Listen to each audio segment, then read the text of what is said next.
శుభకార్యాలకు పూజార్ల కోసం వెతుకుతున్నారా? పూజారీస్.com లో అతి తక్కువ ధరలకే పూజార్లను ముందే బుక్ చేసుకోండి. వెంటనే కాల్ చేయండి.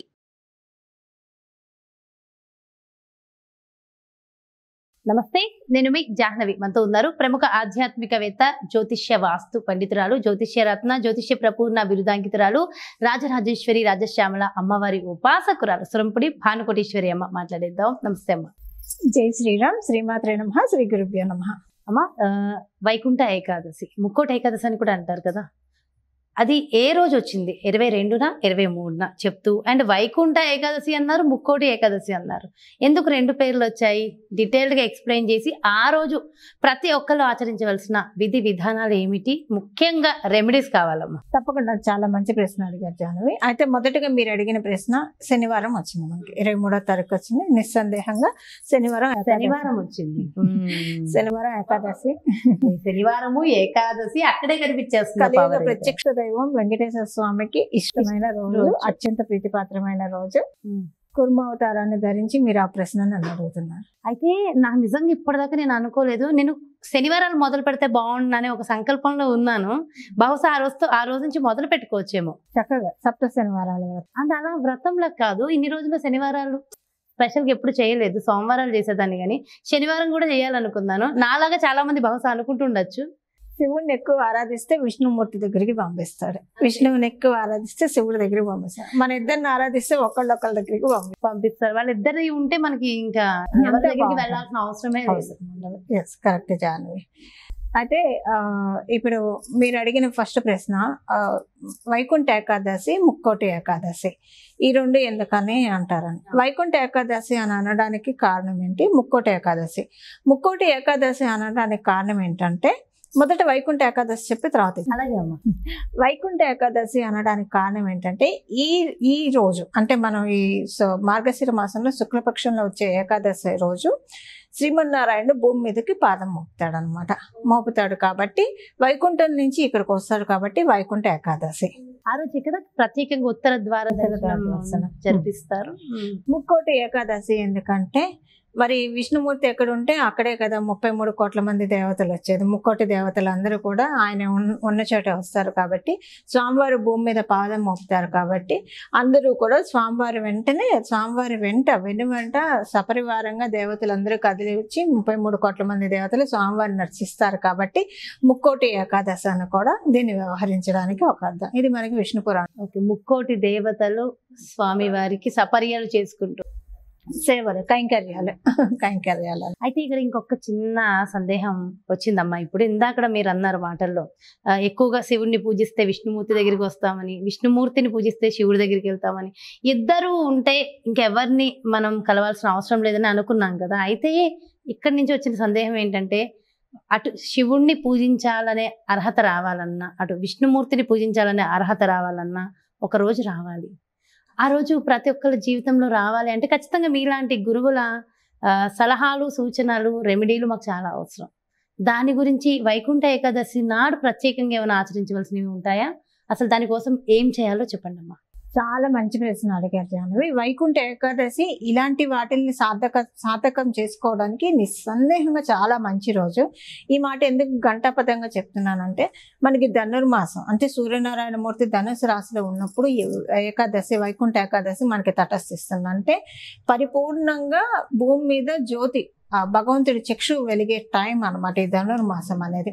ఇలాంటి సమయంలో మనం అంటే ఏ పూజ చేసినా, ఏ నోములు వచ్చినా, ఏ వ్రతం చేసినా కూడా మనకి ఎప్పుడు కూడా ఈ కలియుగంలో అసుర శక్తులు అడ్డుపడుతూ ఉంటాయి. ఈ అసుర శక్తులు అడ్డుపడుతూ ఉండడం వల్ల ఏమవుతుందంటే, చేసే పని వెనక్కి వెళ్ళిపోతూ ఉంటారు, వెనకంజ వేస్తూ ఉంటారు. ఇప్పుడు ఉదాహరణకి దైవనామస్మరణ చేస్తూ ఉంటే ఏదో ఒక ఆలోచన వచ్చేసేసి ఆ నామస్మరణ ఆపేస్తారు, ఇంకా ఆ పనిలో వెళ్ళిపోతారు అనమాట. ఎలాగైతే చంటి పిల్లలు ఒక బొమ్మ ఇస్తే ఆ బొమ్మతో ఆడుకుంటూ ఉంటారు, మళ్ళీ అక్కడ ఇంకొక కొత్త బొమ్మ కనిపిస్తే దాని వెంబడి వెళ్ళిపోతారు. ఈ బొమ్మ గురించి మర్చిపోతారు. అంటే ఇక్కడ నేను బొమ్మ అని చెప్పట్లేదు, అర్థం కావడానికి. అంటే యావిగేషన్స్ మనిషిని దైవం నుంచి దూరం చేస్తాయి. అందులో ఈ కలియుగంలో ఉన్న ప్రత్యేకత అది. భగవంతుడి నుంచి మనిషిని డిటాచ్ చేసే యుగం కలియుగం. అలానే భగవంతుడికి భక్తునికి అనుసంధానం చేకూర్చే అత్యుత్తమ యుగం కూడా ఈ కలియుగమే. రెండు ఉన్నాయి దీనికి, అంటే 2 సైడ్స్ ఉన్నాయి. ఏ సైడ్ మనం తీసుకుంటాం అనేది మనకి ఇంపార్టెంట్. అయితే మీరు అన్నది అయితే కరెక్ట్. ఎప్పుడు అంటే అప్పుడు మనం అంటే ప్రతిరోజు చేయడానికి అర్హమైన అన్ని వేళలో మనం భగవంతుడితోటి కూడడానికి కుదరదు. మీరు అడిగిన ప్రశ్న చాలా ప్రత్యేకమైనది. ఈ వైకుంఠ ఏకాదశి రోజులు లాంటి రోజులు కనుక భగవంతుడితోటి మనం కనెక్ట్ అయి ఉండడానికి కనుక ప్రయత్నిస్తే, అంటే ప్రయత్నపూర్వకంగా రోజు ఉండాలి. ఒక నామ జపం, నమ శివాయ అంటారా, అష్టాక్షరి మంత్రం ఓం నమో నారాయణాయ అంటారా, ద్వాదశాక్షరి మంత్రం ఓం నమో భగవతే వాసుదేవాయ అంటారు. ఎవరి ఇష్టం వాళ్ళది, గోవింద అన్నా పర్లేదు. భగవంతుడితోటి కనెక్ట్ అవ్వడం ఆ రోజు నుంచి ప్రారంభిస్తే ఆ యాత్ర భగవంతుడితోటి మనం అనుసంధానం అయ్యే యాత్ర జైత్ర యాత్ర అవుతుంది. దానికి ఇంకా హంసపాదు అనేది ఆదిలోనే హంసపాద అంటారు కదా, అలాంటివి లేకుండా మనల్ని మనం పరిరక్షించుకోవడానికి ఈ రోజు నిజంగా అత్యుత్తమైన రోజు. జాన్వి, అయితే ప్రత్యేకమైన రెమెడీ, ఖచ్చితంగా రెమెడీలు వర్క్ అవుతాయి. దానికి చాలా మంది ఉదాహరణగా ఉన్నారు నిల్చాం. అయితే ముఖ్యంగా ఇలాంటి ఏకాదశుల రోజు చేసే రెమెడీస్ అద్భుతంగా ఫలిస్తాయి. అందున వైకుంఠ ఏకాదశి, ముక్కోటి ఏకాదశి ఇలాంటి రోజు ఇంకా పరమ పవిత్రం. ఆ రోజు అందరూ సుభిక్షంగా ఉండాలి అంటే ప్రత్యేకంగా ఒక్క రెమెడీ చెప్పండి అంటే ఏం చెప్తారు? ఒక్క రెమెడీ చెప్పమంటే 2 రెమెడీలు. ఒక్క రెమెడీలోనే 2 రెమెడీలు ఉంటాయి. తులసి మాల శ్రీమన్నారాయణకి సమర్పించడం. తులసి అంటే స్వామివారికి అత్యంత ప్రీతి. జాహ్నవి, ముందుగా తులసి మొక్కని పూజించి తర్వాతే విష్ణు సేవకి మనల్ని మనం నిమగ్నం చేసుకోవాలి. ఎవరైతే మొదటగా తులసిని పూజిస్తారో తర్వాత వెంకటేశ్వర స్వామిని కావచ్చు, విష్ణుమూర్తి అవతారాలు ఏ అవతారాన్ని కొలిచినా కూడా మనం చేసే పూజ నిర్విఘ్నంగా సాగుతుంది. ప్రథమ పూజ గణపతికి అని మనందరికీ తెలుసు, కానీ విష్ణు పూజకి గణపతి పూజ తర్వాత తులసి పూజ చేసిన తర్వాత విష్ణుమూర్తి ఆరాధన చేయాలి. తులసి మాల ఆయనకు సమర్పించడం. ఆ రోజు కుదిరితే కనుక తులసిమాల స్వామివారి మెడలో అలంకరింపజేసి సత్యనారాయణ స్వామి వ్రతం చేసుకుంటే చాలా మంచిది. చాలా అంటే చాలా మంచి వైకుంఠ ఏకాదశి రోజు. ఒకవేళ వ్రతం చేసుకోవడానికి అందరికీ కుదరకపోతే కనుక స్వామివారికి తులసిమాల సమర్పించి ఓం నమో భగవతే సత్యదేవాయ, ఓం నమో భగవతే సత్యదేవాయ, ఓం నమో భగవతే సత్యదేవాయ ఈ నామాన్ని ఆ రోజంతా తెప్పిస్తూ ఉంటే కనుక సత్యనారాయణ స్వామి వ్రతం చేసుకున్న తత్తుల్యమైన ఫలితం వాళ్ళకి దక్కుతుంది. జాహ్నవి, వాళ్ళు చేసుకోలేకపోయినా అవకాశము ఉండి తీరిక ఉంటే చేసుకోవడం ఉత్తమం. లేకపోయినా ఇలాగ చేసినా సరే భగవంతుడు భావన మాత్రం సంతుష్టుడు. అంటే మనం వ్రతం చేసి మనసు అక్కడ పెట్టకుండా శారీరకంగా పూజ చేసి మనసు ఎక్కడో పెట్టుకొని అలా మనం పూజ చేసామంటే మానసికంగా శారీరకంగా వాచకంగా అక్కడే ఉండాలి. మనస వాచ కర్మణ భగవంతుడి దగ్గరే ఉండి చేయాలి. అలా చేసుకునే శక్తి ఓపిక లేని వాళ్ళు ఇలా చేసినా సరే ఫలితం వస్తుంది. అయితే అదే రోజు అమ్మ ప్రత్యేకంగా ఉత్తర ద్వార దర్శనాన్ని ప్రతి ఆలయంలో ఓపెన్ చేస్తారు. చక్కగా ఆ ఉత్తర ద్వార దర్శనం మనం చేసుకుంటూ ఉంటాం. అయితే కొన్ని కారణాలు ఇచ్చి కొంతమందికి ఆ ఉత్తర ద్వార దర్శనం కుదరకపోవచ్చు. మరి అలాంటి వాళ్ళు ఏం చేయవచ్చు? చాలా మంచి ప్రశ్న. ఇప్పుడు దేవాలయాలన్నీ ఆ రోజు కిక్కిరిసి ఉంటాయి. కొంతమందికి దర్శనం అవుతున్నా, కొంతమందికి ఆ టైంలో కాకపోవచ్చు. ఆ రోజులు ఎప్పుడు చేసుకున్నా పర్వాలేదు, అదే ఫలితం. అసలు చాలా ఊర్లలో ముఖ్యంగా ఈస్ట్ గోదావరి, వెస్ట్ గోదావరి అలానే కదా, చాలా ఊర్లలో తెల్లవారుజామున 1 గంట 2 గంటల నుంచి కూడా దర్శనం అయిపోతూ ఉంటుంది. అంటే నేను చూసాను అక్కడైతే, అందుకని అవి చెప్తున్నా. అవును జాహ్నవి, ఆ రోజు అలా మొదలైపోతుంది. తెల్లవారుజాము నుంచి మొదలవుతుంది ఉత్తర ద్వార దర్శనం అనేది. అయితే అందరికీ కొంతమందికి వెళ్ళలేకపోవచ్చు, గుడి దాకా వెళ్ళలేకపోవచ్చు.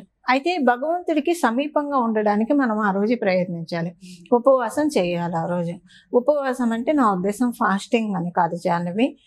ఉపవాసం అంటే మనందరికీ తెలుసు, భగవంతుడికి మనం సమీపంగా ఉండడం. ఎలా సమీపంగా ఉంటామో భగవంతుడిని పిలుస్తూ ఉండడం, అంటే భగవంతుని స్మరించుకుంటూ ఉండడం. వాసుదేవ అంటారా, కృష్ణ అంటారా, గోవింద అంటారా, ఎవరి ఇష్టం వాళ్ళది, స్మరించుకుంటూ ఉండడము. స్మరించుకుంటూ ఉంటే ఉప అంటే దగ్గరగా, వాసం అంటే ఉండడం, అంటే స్వామివారికి దగ్గరగా ఉన్నట్లు. ఇప్పుడు మీరు ఇక్కడ కూర్చున్నారు, లేదా మీరు వేరే చోట ఉన్నారు, నేను మీకు కాల్ చేస్తే మీరు ఎత్తుతారు, లేదా మీరు అక్కడ ఉంటే జాహ్నవి అంటే మీరు పలుకుతారా పలకరా. సో భగవంతుని కూడా మనం దగ్గరగా ఉండడం అన్నమాట, పిలుస్తూ ఉండడం. మరి ఇన్ని వేల మంది, ఇన్ని లక్షల మంది పిలుస్తూనే ఉంటే ఆయన మరి ఒకళ్ళ దగ్గరే ఉంటారా, అందరి దగ్గర ఉంటారా? మనందరినీ సృష్టించింది ఎవరు? ఆయనకి అన్ని రూపాయలు ఉండవా? ఆయన ఎన్ని చోట్లైనా మనకి దీనికి ప్రత్యక్ష తార్కాణం మనకి ద్వాపర యుగంలోనే 16,000 మంది గోపికలను ఆయన పెళ్లి ఏకకాలంలో వివాహం ఆడారు. అంటే 16,000 మంది కృష్ణులుగా ఆయన దాల్చి 16,000 మందిని క్షత్రియ కన్యగా ఆయన వివాహం ఆడారు.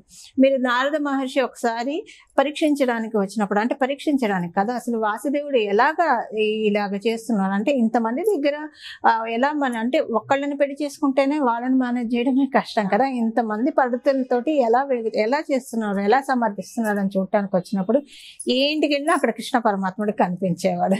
సో పరమాత్ముడు ఇప్పుడు మీలో ఒక చైతన్యం ఉంది, మీరు మాట్లాడుతున్నానంటే నేను మాట్లాడుతున్నానంటే లోపల ఉన్న జీవాత్మ ఆ చైతన్యం ఉంటేనే మనం మాట్లాడతాం, కాకపోతే అది మనం తెలుసుకోలేకపోతున్నాం అంతే.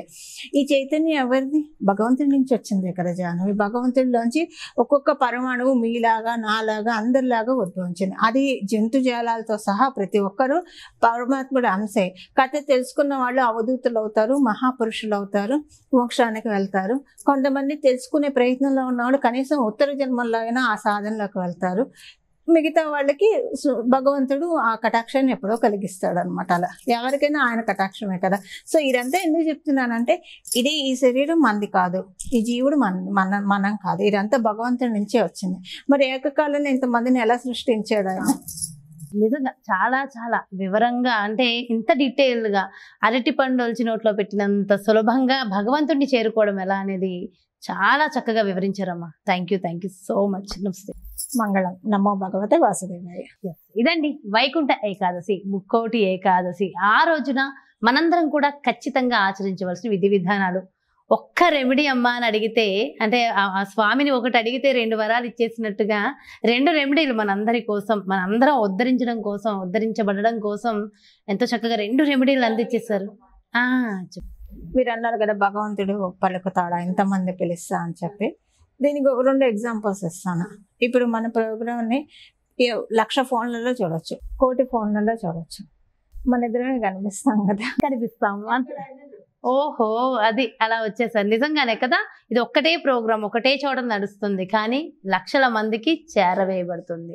అలానే ఇప్పుడు ఒక రాజకీయ నాయకుడు ఒక మహాసభ పెట్టాను, 1,00,000 మంది హాజరు కావచ్చు, 1,00,000 మంది హాజరు, అందరితో మాట్లాడినట్టేగా, పేరున అందరితో మాట్లాడినట్టేగా. అడ్రస్సింగ్ అంటే సభాముఖంగా అడ్రస్ చేసినప్పుడు ఆ ప్రతి ఒక్క వర్డ్ అందరికీ అప్లికేబిలిటీ కదా. సో మనకి ఇన్ని ఆప్షన్స్ ఉన్నప్పుడు పరమాత్ముడు చాలా చాలా బాగా ఎక్స్ప్లెయిన్ చేశారమ్మా. Thank you so much.